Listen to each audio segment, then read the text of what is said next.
Welcome to Looking at Legal Stuff. Today we have two hearings in the case with a couple where Dad is motioning the court for adequate cause to change the parenting plan because he says Mom hasn't been taking proper care of their children's needs. Dad's lawyer claims Mom has a long history of dishonesty, including a past criminal charge for embezzling over $100K, so she can't be trusted to be honest with the court.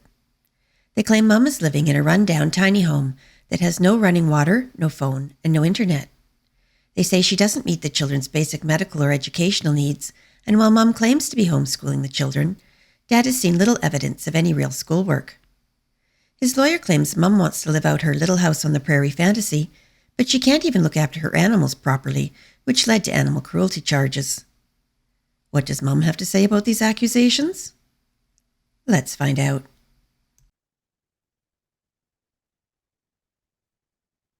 Okay, let me go to the Tiffany matter.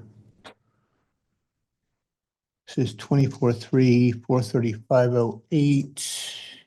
We have Nicole Tiffany present.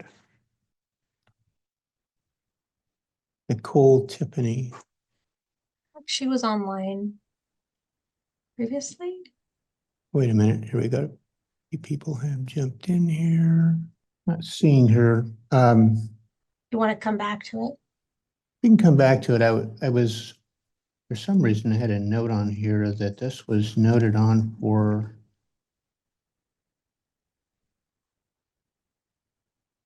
We're on for adequate cause and temporary orders. Right. The problem on this one that I saw, she was not served until the 25th, so that would be short service for today.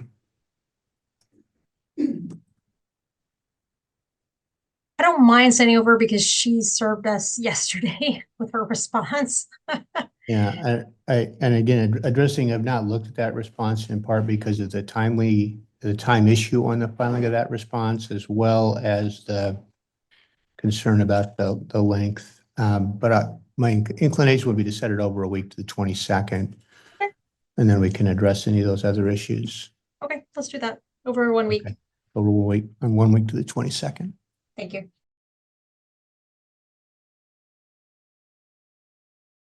Thank you. Judge, I just wanted to make sure that you knew that I was back in. I got kicked off 3 times at the beginning. I don't know that I did. We did something with your case. I believe it got, I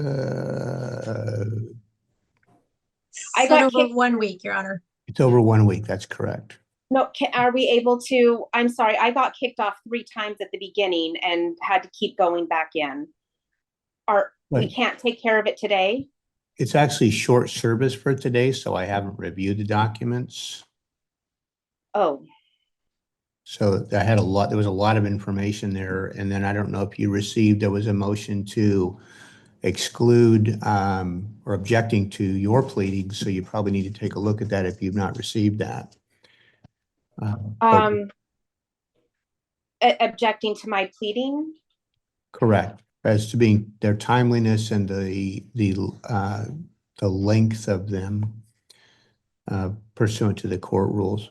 But at this point, the timeliness of the original service was a little bit short, so I set it over to next week to be dealt with. I thought we had seen you initially, but you weren't on when I did. I initially, and then I got kicked off, and then I kept getting kicked off. So I'm sorry, Okay. Your Honor. No, we're having some Zoom issues today. That's certainly not anybody's fault.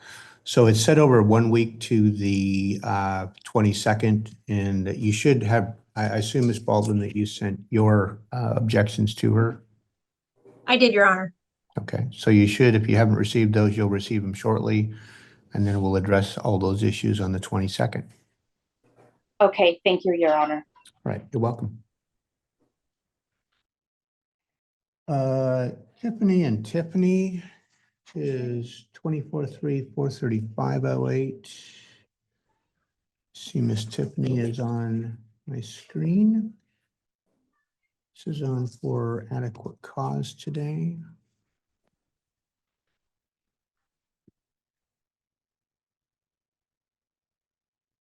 And I did have a chance to review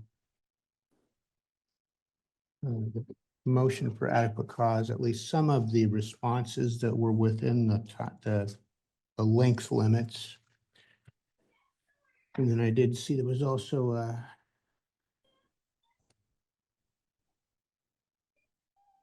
it was unclear. There was one declaration that appeared to be, and I don't know if that was served, or maybe it was from Mr. Tiffany, and then there was a 1016 declaration that I did review. Okay, yes, that's just my client's reply declaration. Okay. I've had a chance to review all those, so counsel? Very good. And my request is that we limit the petitioner to the appropriate limits, because it's a single space type. Essentially, to me, that would be the first 3 pages or so of her declaration would be the limit. And then to exclude, she essentially attached additional declarations as exhibits, which would not be appropriate, to exclude any of the times where she just wholesale attached declarations to her as exhibits. So in this case, I'm making a motion on behalf of my client for adequate cause and a temporary order. There are significant concerns regarding the care of these children.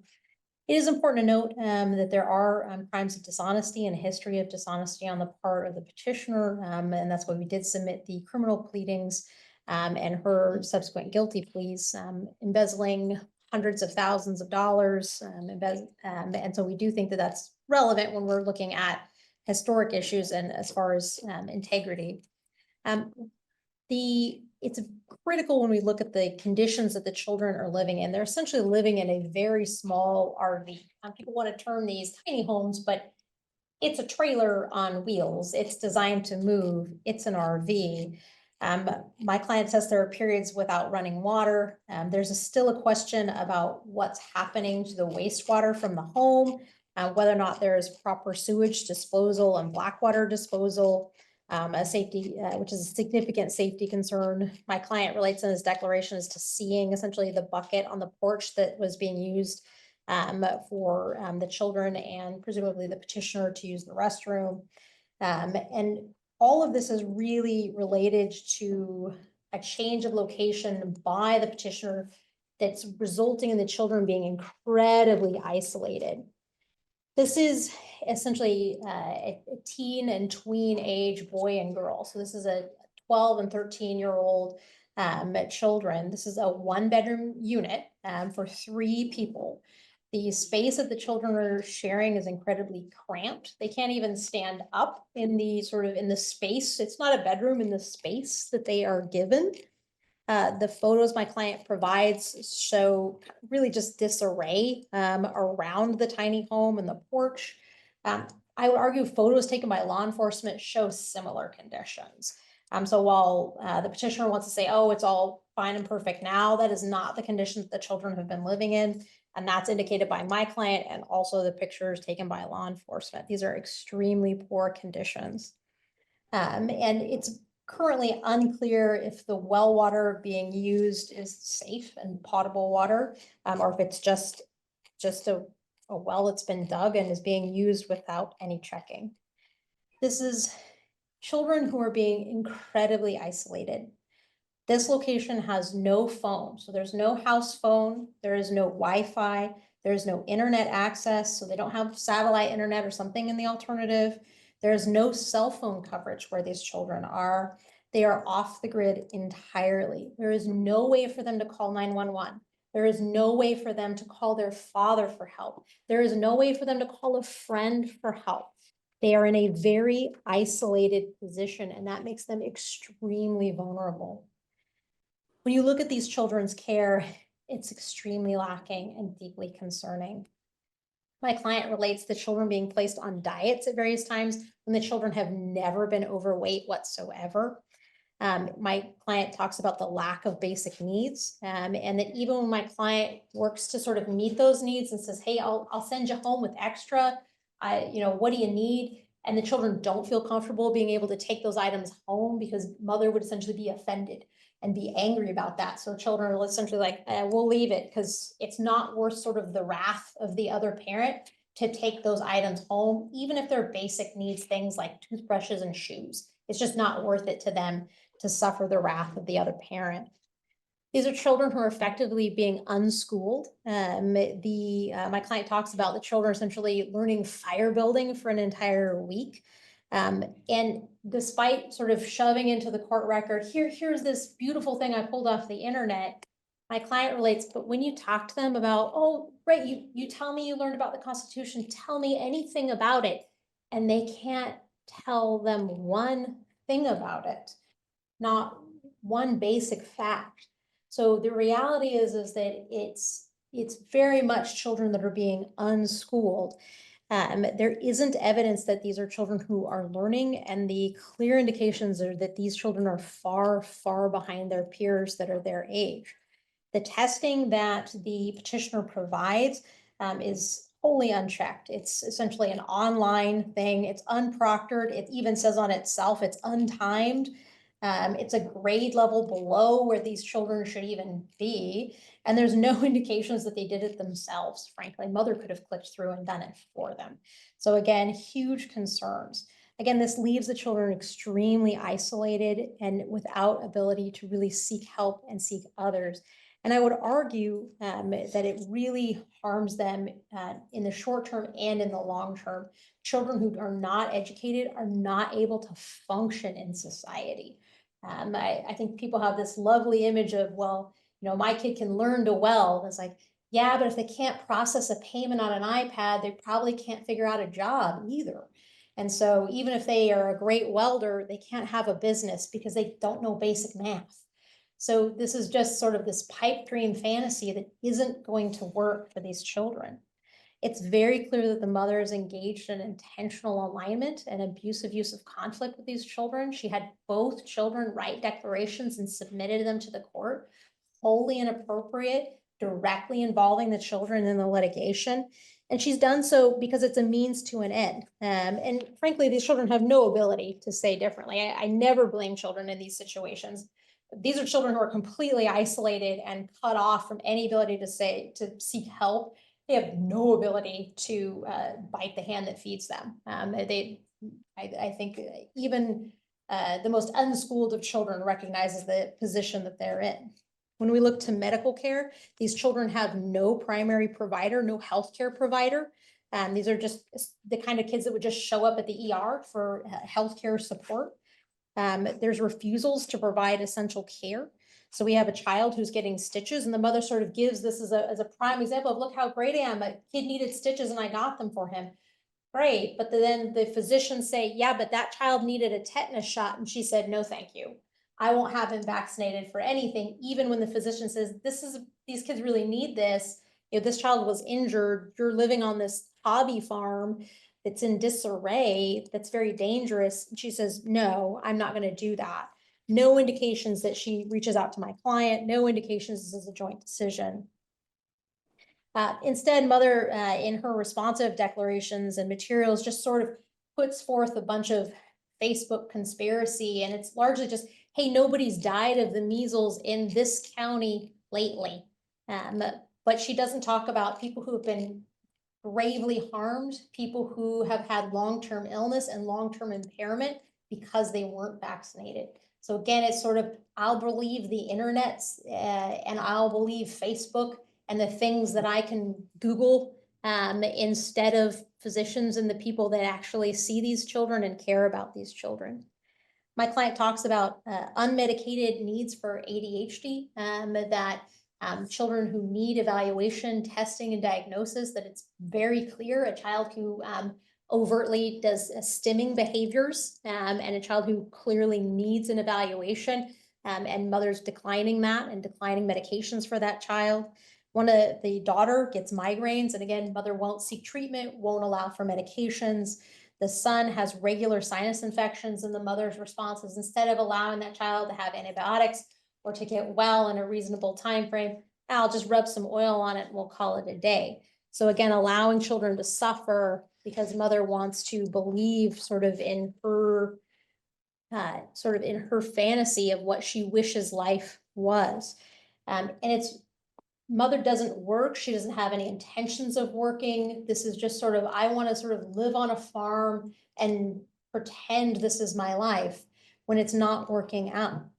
My client notes the significant interference with my client's time, that she refuses to respond to his requests regarding time. They have a sort of a parenting plan that's not a standard plan, it requires communication, and she just essentially doesn't respond or responds at the very, very last minute, or changes set times as, oh, I said Friday, but now it's not going to be Friday, or ends the times early, essentially at her whim. My client was an active, robust parent who, even when these parties separated, my client essentially moved within a few blocks of the children so he could be close. And when he did that, mother then was, a big, huge pushback of, no, you can't sort of wave to the kids on the street. I'm going to work to box you out, and then relocates up here. My client then goes through the extraordinary effort to change jobs and relocate to here to remain close to these children. He's incredibly committed, incredibly dedicated to these children. And this is not just sort of by words are easy, actions are hard. Changing your job and where you live and relocating is hard for an adult. And he did all that to be close to his children and remain an important part of their lives.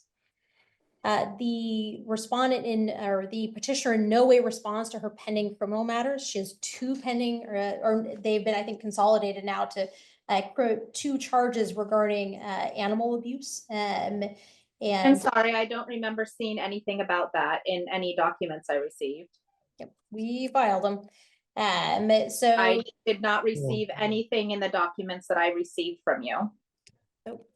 we mailed them to her, but her mailing address is really strange. So How is my mailing address strange? I have a PO box. Well, I'm looking at the main declarations. I'm not sure that those have a great deal to do with the issues before the court today. just in that the concerns here are that the animals had to be removed because the conditions were that poor. And that even upon their return, that one of the animals ultimately, after it was returned to her care, had to be euthanized. These are conditions that even animals are removed from because they are that poor. I would argue that the petitioner is really, she's living in a fantasy. She's living in sort of this hobby farm where she doesn't see anything as wrong. But we have animals that are neglected and abused. We have her children lacking education, but she's fine with it because for her, it's sort of part of this Little House on the Prairie, Laura Ingalls vibe, is that sort of her idea of what's going on. But the reality is this is not Little House on the Prairie. This is misery.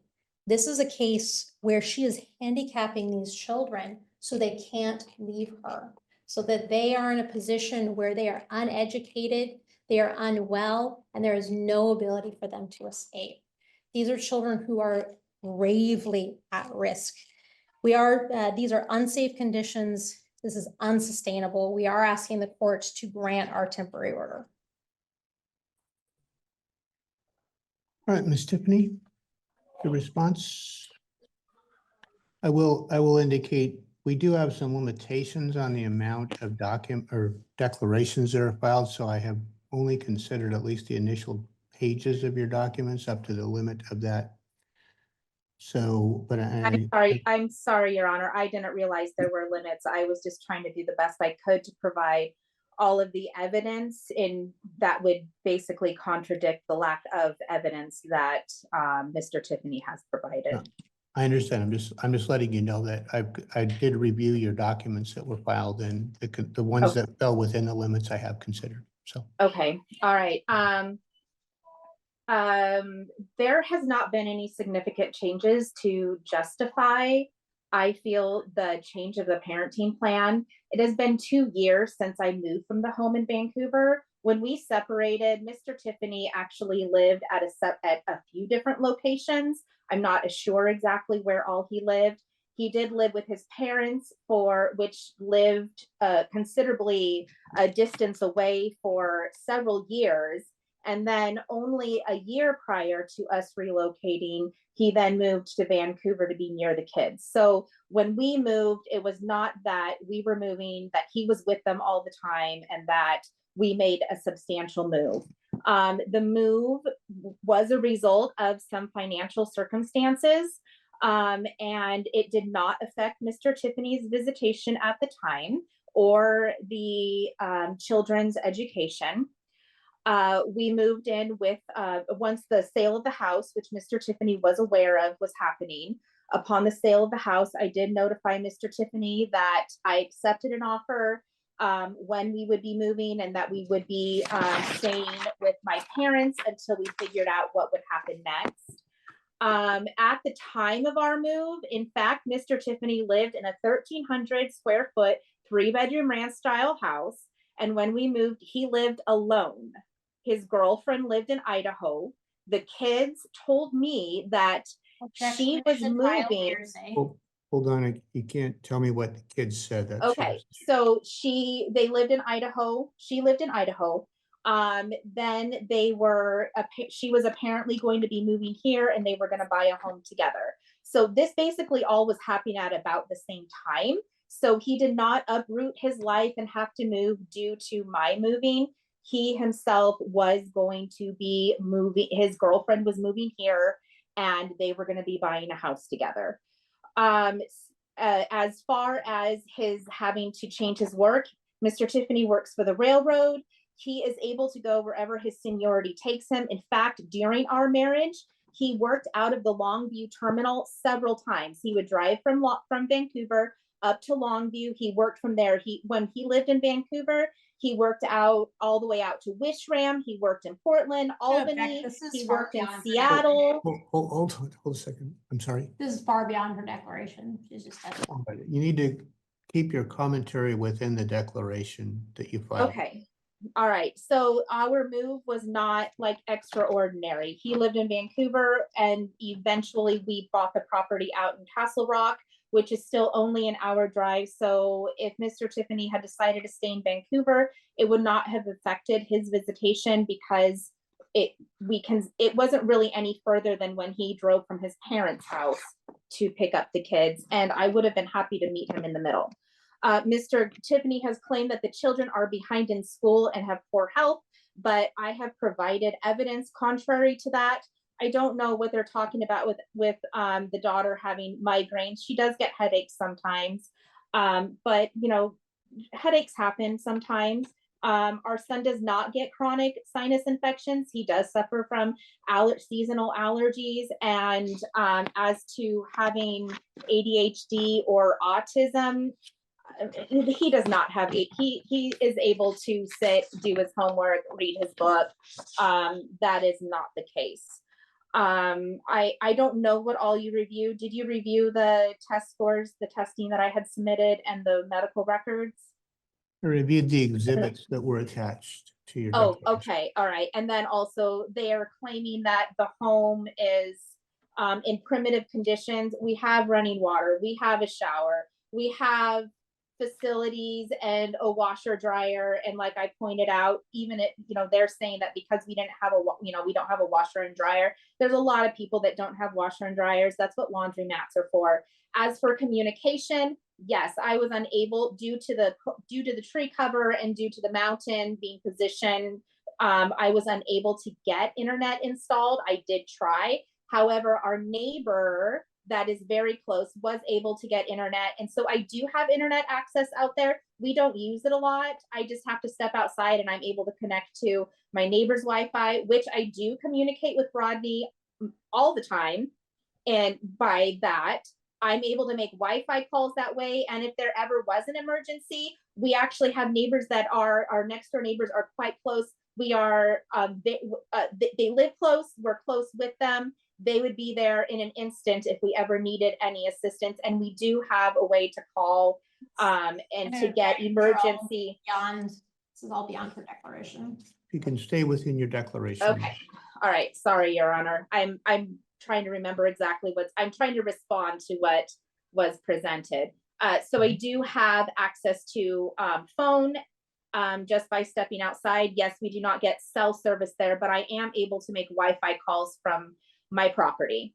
As for the kids, they are very active. Our son does Taekwondo. My daughter's about to start doing some swimming classes again.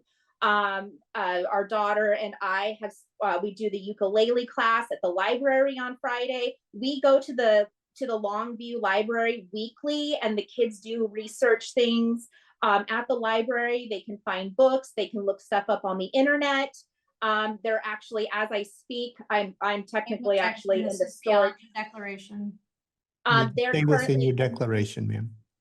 okay, the kids do classes. They currently have a chemistry class, a constitution class, and literature class that they're doing. I provided information as regards to those in my declaration. We are very active with our friends. We see they're saying that we're isolated. Friends come out to visit us. We go to friends, we meet friends. The kids do weekly classes with their friends. So we are not isolated any more than anybody else, and not isolated any more than Mr. Tiffany is, also living out in the country. Let me see if I have any other notes here. Mr. Tiffany has issues with my parenting. However, he has never told me. I have 6 years of text messages, and nothing, he has never messaged me anything with concerns about school or health. In fact, Mr. Tiffany never has asked anything about the kids' schooling. The only information that Mr. Tiffany has about the kids' schooling is when he has asked them what they've done for school. And I'm sorry, but if you're a parent and you ask your children what they do in school. Hold it a second, just a second, I'm sorry. So objections to hearsay. There's no foundation for these statements, so this would only be via child hearsay. Okay, you can't tell me about things other people may have said other than Mr. Tiffany. I'm just saying that as a parent, if you ask your child what they did, a lot of response you're going to get is, oh, I don't know, nothing, or they're going to mention what their favorite thing. So Mr. Tiffany saying that all the kids did was like knife safety or fire building or something. Maybe that was the one thing that really stuck out to them, but they are learning other things. They do their math, they do their reading, they do their history, they're in a chemistry class right now. So their education is quite varied. I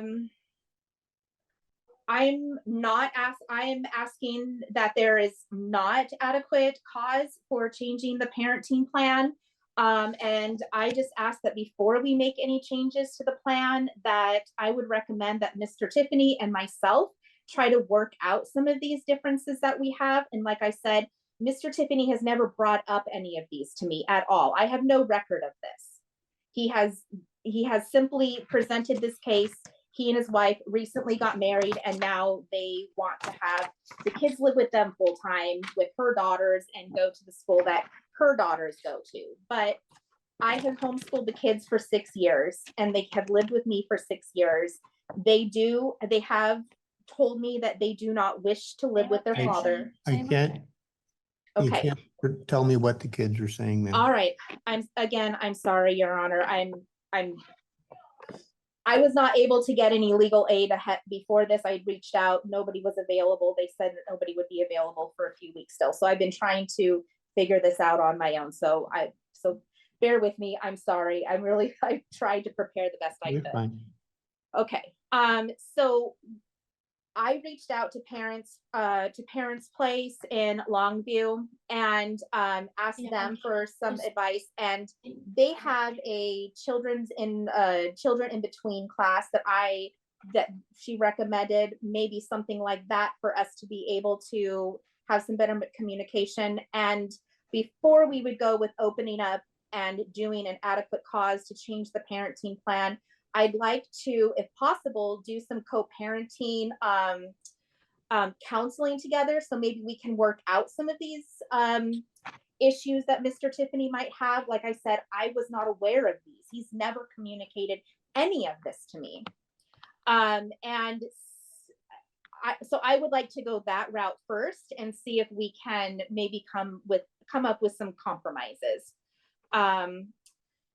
Since Mr. Tiffany has obviously expressed that he has the financial means and has expressly stated that I do not have the financial means, I would like him to be the one to financially compensate these sessions together. Maybe he can even research them. I don't know. But I really think that we should try to work something out prior to just making all of the changes to the children's lives. Thank you. Is that, yep.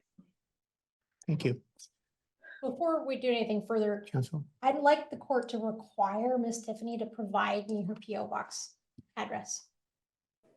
My PO box is Castle Rock. Is that where you would like to receive service of papers? Yes, they can be emailed to me as well. I haven't received anything. What is the email you want to be served at? I provided the email inside the inside of the paperwork I filed. You haven't filed a notice of appearance nor submitted an answer. What's the email you'd like to receive documents at? I submitted my It's an answer in the, submitted Wow. my answer to his adequate cause, and it stated that I would take electronic, and it asked for my email address, which I provided. Well, I can look, if it's in Odyssey, I'll take a look. number 16.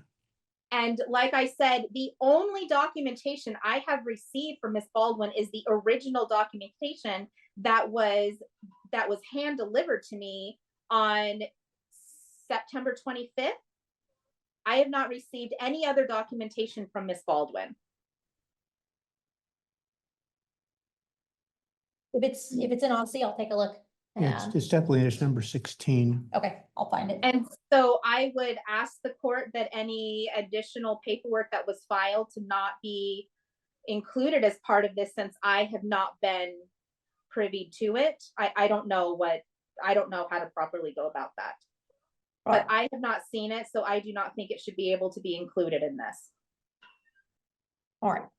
We provided materials to her physical address. In this case, there are concerns. Respondent refuses to work. Essentially, again, wants to live in, I would argue, sort of a little house on the prairie situation, but that is obviously doing a grave disservice to these children. When we're looking at the materials, there is huge concerns about the safety and security of these children. Very large concerns about the petitioner directly involving abusive use of conflict, directly involving these children. Not only does she have them write declarations, but she's basically been very clear that she had discussions with them about this. Well, I haven't reviewed those because those were outside of the limits. So I don't know that we even have those. And I understand, but So- the fact that they exist. I don't know they exist. I haven't seen them. Okay. It is a grave concern. And we reference them in my client's reply. The fact that she did file children's declarations. I haven't seen any of these replies. In this case, again, huge concerns. She doesn't deny children are unvaccinated. Physicians recommend them be vaccinated when they're getting care, that they don't have primary care providers, that she won't have children evaluated. What, Tiffany ma'am, and ma'am, if you have a specific objection, you should say that, and then I'll be happy Okay. to hear that. All right, I object to the statements about vaccinations. Mr. Tiffany and I both agreed prior to the children's birth that we would not have them vaccinated. I did include that inside of our declaration. Mr. Tiffany was present at the birth of the children, as well as lived in the home with the children the first several years of their life, which is when the majority of the vaccines are done. He only brings up the vaccine issue when we have a court matter. Okay, thank you. Go ahead. So again, there's no denial that she refuses to have children even tested. She doesn't deny, frankly, that one of the children has stimming behaviors. She doesn't deny difficulties, and she doesn't deny that she refuses to have that child evaluated. I object to that. I've never. So again, at some point I need to. Ma'am, oh, hold on. I didn't see that anyplace. So I did not object to. So- So she's not objecting, she's just talking over me. I'm saying I object to those statements. I never said So that I'm he asking had that the these court issues. require her to wait. Okay, I didn't see anything in her responses that are saying what you're saying. So I'm saying, so in her response, she does not deny. So my client and the supporting declaration specifically talk about children, one of the children having stimming behaviors, needing either ADHD evaluation or a potentially autism or on the spectrum evaluation. Mhm. Mother doesn't deny that in her materials. She doesn't deny that verbally here, but she won't have the child evaluated. So I she's, object to this. so again, unless there's a specific actual objection, I'm gonna ask that she not be allowed to talk over me. Okay, well, first off, I don't know if she objected to that or not, because I didn't consider a big chunk of the declaration that she did file, so she very well may have responded to that. So that's probably what the objection's about. So, Okay. all right, so if I can just have you hold off for a minute, ma'am, I'm gonna hear from Miss Baldwin. If you have any comments, then I'll be happy to listen to those. Okay. Again, and she can't use her violations of the pleading requirements as a sword to say, oh, well, that's in a portion you didn't read. And so I'm just gonna say that's what's there now. That's not appropriate. So again, we have a parent who doesn't deny these things. Her answer today is, well, he can sit and get enough done. So that's why we shouldn't look into any of these things for this child. Yeah, that kid gets a lot of headaches, but I don't even want to look into anymore. Doesn't deny that there's not a primary care provider. Doesn't deny horses were removed from her care. Doesn't deny the criminal charges. Doesn't deny the issues with relocating. Doesn't deny they don't have a phone. The children have no access to 911. The children don't have access to call their father or friends or the internet. That these children are educated in a way that there's no tracking, no ability to verify that they're actually being educated. Again, this is essentially someone who is living in a fantasy, and these children are being harmed. We are asking the court for a order of adequate cause. We are certainly at adequate cause. I am asking for a temporary order. In this case, I would ask for a temporary order that places the children with my client a significant amount of time. I believe that the court should place with the children with my client the majority of the time and adopt my proposed parenting plan. If the court's not going to do that, the court should place the children with my client during set times. So there is no more of this wishy-washy mother controls and jerks everyone around, that there's set days and times, and that my client has a substantial amount of time. The court should also require professionally proctored educational testing, and my client would gladly pay for that, so we know just how far behind these children are. The current existing parenting plan allows the petitioner to essentially just jerk everyone, including the children, around all of the time, because there's no set days and times. That was built on a schedule when my client used to work on a railroad, and there wasn't that sort of set schedule. He now has a regular set schedule. My client's just asking that we have set days and times so that his visitation and his time is not interfered with. But again, at this point, because these children are quote unquote homeschooled, there's no reason why my client shouldn't have substantial time, because mother can do the schooling whenever she so chooses. So children should be with my client substantial portions of the time, and that should be each week, frankly. The educational testing that occurs, my client should take them during his time. So he needs to have weekday time with these children, regular time. And these children do need to receive adequate care and evaluations that allow them to receive the medical care that they need. Denying children evaluations, there's plenty of evidence that denying children evaluations and appropriate care is damaging to them. And just forcing them to just sort of hold themselves up by their bootstraps, again, isolates them and puts them in a position where they are never able to escape poverty and being placed permanently in poverty. And I would argue that sort of that is the long-term plan, is that these children would be placed in a situation where they cannot escape. Do you have any last comments, ma'am? You had indicated you were trying to say something. If Mr. Tiffany would like more time, like I have said before, I'm happy to discuss that with him and even have a set schedule with him outside of setting that as a new parenting plan. Mr. Tiffany would get on average an hour of about 80 hours a month if he used his 2 overnight stays and his weekly visits. Mr. Tiffany uses on average of only 65 hours a month as it is. He does not even take his full amount of time. Mr. Tiffany has only had 1 8-hour visit with the children this month, and that was not due to me. That is due to his own schedule. This is all beyond No. preparations.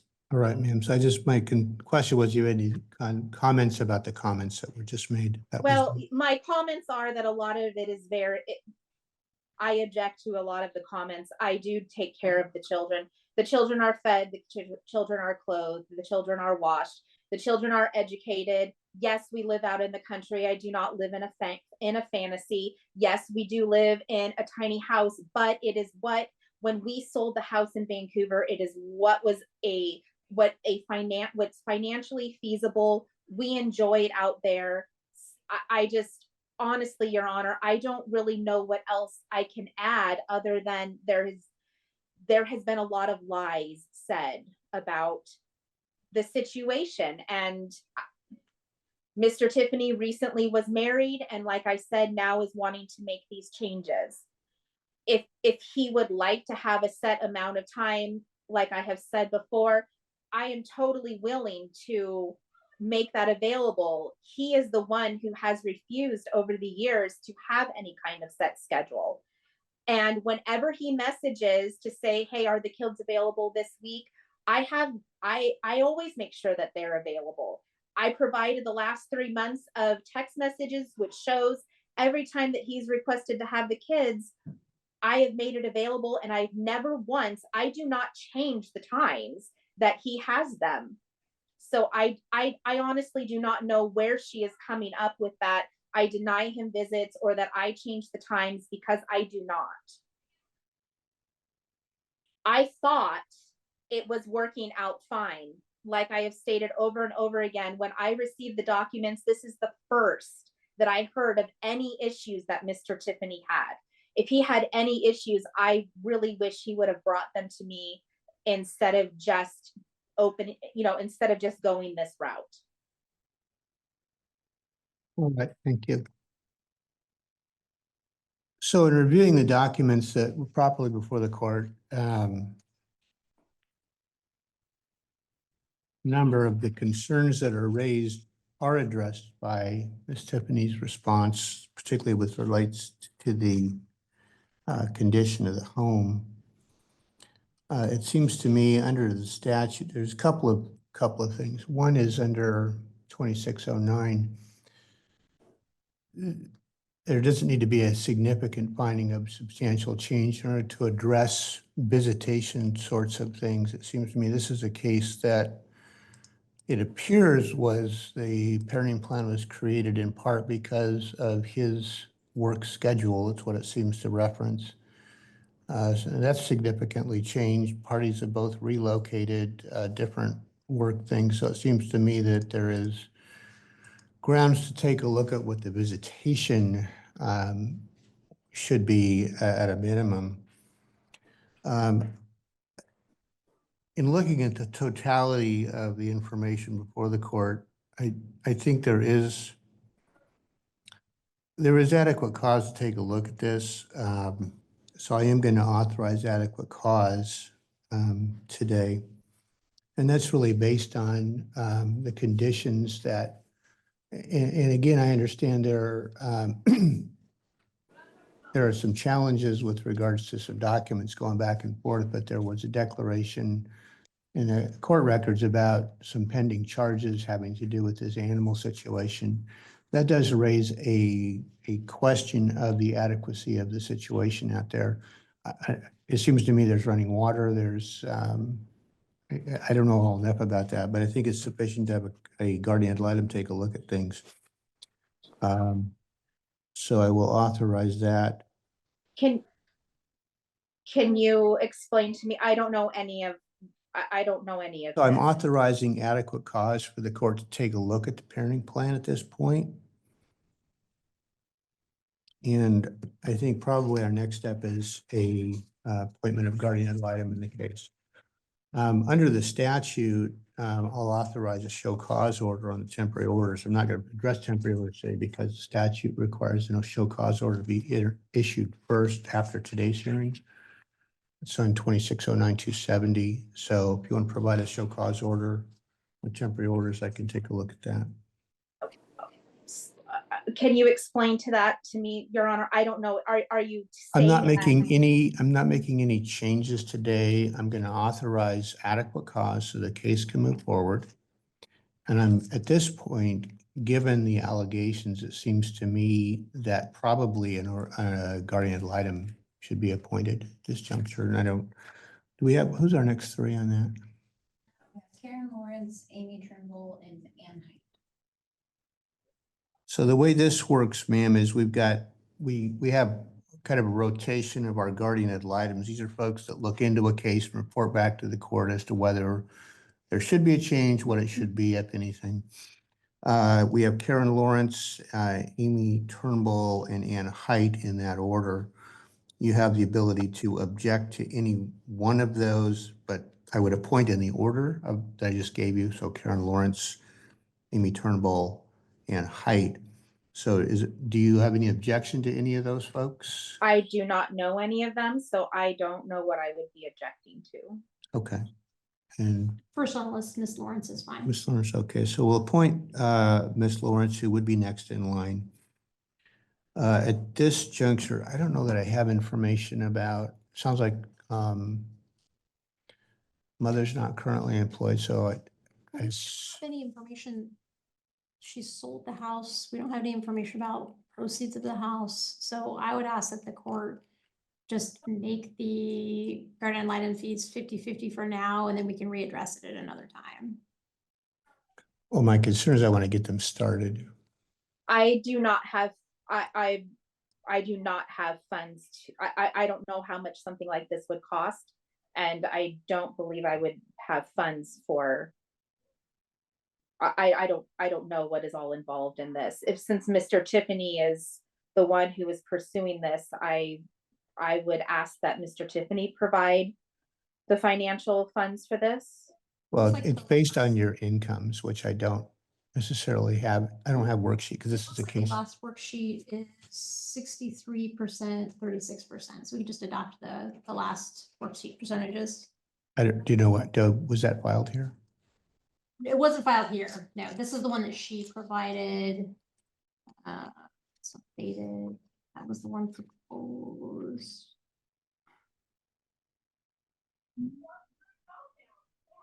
That was the one that she had in her materials. I presume that that was the most updated. Just take a look here. That's a proposed. I mean, that puts her at essentially minimum wage. Which should be fine. I just don't want to delay getting the order entered. Well, let's do this. I'm going to order initially to get things started at county expense, and then I'll review the payment of that at a subsequent hearing. Okay. And then is the court going to order educational testing? I'm going to let the guardian ad litem make recommendations about that. Okay, so the GAL specifically can, so can I include in the order that the guardian ad litem can specifically dictate that? And if the guardian ad litem wants it, then essentially it's required. The guardian ad litem can make a request to the court for whatever she thinks is necessary for Okay. her investigation. I'm not going to pre-authorize anything until I let Ms. Lawrence take a look at it. No, I'm specifically saying if the guardian ad litem requests that the parties would comply. Especially if both are saying, I don't have the funds, requiring all the parties to come back before your honor, when the guardian ad litem says, hey, this testing should be done, and my client agrees. If the guardian ad litem says, yes, do the testing, then we include in the order that the testing will be done. versus requiring everybody to come back for a hearing. Well, if everybody, I mean, if it becomes a payment issue, that'll probably need to come back, but If my client's volunteering the payment. so if she indicates that's appropriate, that's fine. Okay. So Ms. Lawrence is going to be reaching out to both of you. She'll look at your contact information in Odyssey. Her contact information, if you go to our court website, I believe it's there. I don't have it in front of me right here. And you can reach out to her as well, but she'll be getting a hold of you with some intake information on both sides. And so then she'll want to set up some appointments, probably come out and see the place, and she'll tell us what she needs. And we put out a review at 30 days from today. How soon can you have that order, you think? So I just put it on next week for, and then I'll bring you a show cause order and the guardian ad litem order. Okay, so put it on for the 29th for presentation. And then why don't we, because then we can have Ms. Lawrence, I'll let her know, and then she can tell us, or based on her schedule, the best. Yeah, that's sort of fine. She review. can appear next week and tell us what she needs. So put it on for the 29th. That'd be for presentations of today's order. I am signing the or the adequate cause order. I've already signed that. And then we'll go from there. So what are my next steps then? Your next steps is you'll get a copy of the proposed guardian ad litem order from Ms. Baldwin. That'll be emailed out to the email that's on your response. I believe that was a Proton email listing. Yeah. And then we'll come back next Tuesday, the 29th. And then if there's a disagreement on the language of that order, then we'll address that. Otherwise, they'll sign that. And it sounds like there'll be a request for a show cause order at that point. But as far as anything else you have to do right this minute, there's nothing else other than await the email and it'll be here next week at 1 o'clock. Okay, thank you, Your Honor. Okay.